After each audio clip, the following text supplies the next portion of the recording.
कुलधारा गांव की असली कहानी। कुलधारा गांव राजस्थान के जैसलमेर जिले में स्थित एक ऐतिहासिक और अप्रसिद्ध भूतिया गांव है।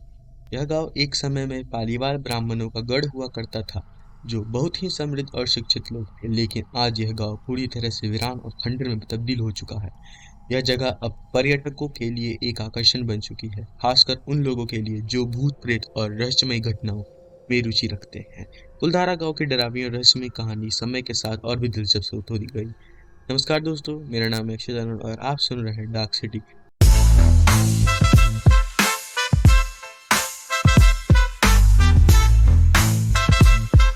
किसी देरी के शुरुआत करते हैं कुलधारा की कहानी का आरंभ।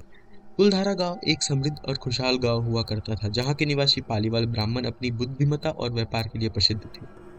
उनके पास बहुत सारी जमीन और संपत्ति थी और वे एक शांतिपूर्ण जीवन जीते थे। लेकिन एक दिन गांव के शांति और समृद्धि के लिए एक ऐसी घटना घटित हुई जिसने इस गांव की किस्मत बदल दी। कुलधारा गांव के लोग कहते हैं कि इस गांव के निवासी एक दिन भुज के सुल्तान सलीम सिंह के शिकार बन गए। सुल्तान की नजदीकी में एक सुंदर लड़की थी जो गांव के मुखिया की बेटी थी। सुल्तान ने लड़की को अपनी पत्नी बनाने की इच्छा जताई, लेकिन गांव के लोग और मुखिया ने इसका विरोध किया। चैप्टर 1, सुल्तान का अत्याचार। सुल्तान के प्रस्ताव को अस्वीकार करने पर उसने गांव को धमकी दी कि अगर वह लड़की को उसकी पत्नी नहीं बनाएंगे तो वह गांव को तबाह कर देगा। सुल्तान की धमकी के बाद गांववासियों ने अपनी सुरक्षा के लिए और सुल्तान के अत्याचार से बचने के लिए गांव को छोड़ने का फैसला किया। कहा जाता है कि उन्होंने सुल्तान से बदला लेने के लिए एक अजीब उपाय किया। सभी गांव वाले रातों रात अपने घरों और जमीनों को छोड़कर गांव से भाग गए और साथ ही उन्हें के गांव पर भी साफ दे दिया गया कि अब वह गांव किसी भी के लिए भी सुरक्षित नहीं रहेगा। गांव की अचानक बर्बादी। चैप्टर 2, गांव के लोग यह फैसला कर चुके थे कि वे गांव से हमेशा के लिए चले जाएंगे। उन्होंने पूरी तरह से गांव को छोड़ दिया और उनके जाने के बाद कुलधारा गांव वीरान हो गया। गांव में कोई भी वापस नहीं लौटा और यह पूरी तरह से खंडर में तब्दील हो गया। कुलधारा गांव आज भी कोई नहीं रहता। लोग कहते हैं कि गांव के लोग जाने के बाद उन्होंने अपनी आत्माओं को शापित किया था और यही कारण है कि यह गांव हमेशा के लिए वीरान हो गया।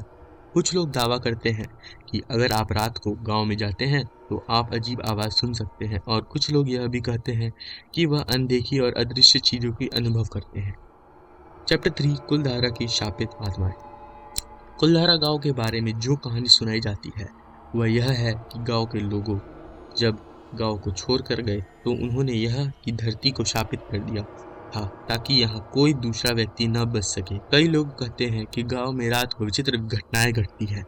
कुलधारा के खंडरों में कई पर्यटक जाते हैं और वहां अजीब घटनाओं का सामना करते हैं का दावा करते हैं। कुछ पर्यटक ने यह भी बताया है कि रात में अजीब आवाजें सुनाई देती है और कुछ लोगों के रात के समय वहां किसी अदृश्य उपस्थिति का एहसास होता है। आज का कुलधारा। चैप्टर 3, आज का कुलधारा गांव एक प्रमुख पर्यटक स्थल बन चुका है और राजस्थान सरकार ने इसे एक ऐतिहासिक स्थल के रूप में संरक्षित किया है। हालांकि यह कि एक शांतिपूर्ण स्थल प्रतीत होता है, लेकिन फिर भी लोग कहते हैं कि यह शापित भूमि है। कुलधारा के खंडरों को देखने किसी के लिए भी एक भयावह अनुभव हो सकता है, खासकर रात के समय जब अंधेरे में यह जगह और भी डरावनी लगती है। कुछ लोगों का मानना है कि कुलधारा की आत्माएं आज भी उस स्थान पर भटकती है जहां कभी उनका घर हुआ करता। कुलधारा का संदेश। चैप्टर 5, कुलधारा की कहानी हमें यह सिखाती है कि कभी अत्याचार और बलात्कार से उत्पन्न घृणा और नफरत एक गांव के या समाज की किस्मत बदल सकती है। शापित स्थानों पर कभी भी शांति नहीं मिलती और वहां के लोग हमेशा अपने अतीत को लेकर परेशान होते हैं। कुलधारा की असली कहानी। Chapter 6, last chapter, the end. आज भी लोग मानते हैं कि कौतूहल और भय का कारण बनी हुई है। यह कहानी दर्शाती है कि हमारे इतिहास और अतीत की घटनाएं हमारे आसपास के स्थानों और समाजों पर गहरा प्रभाव डाल सकती है, जो कभी न कभी हमें याद दिलाती रहती है। थैंक यू दोस्तों, नमस्कार।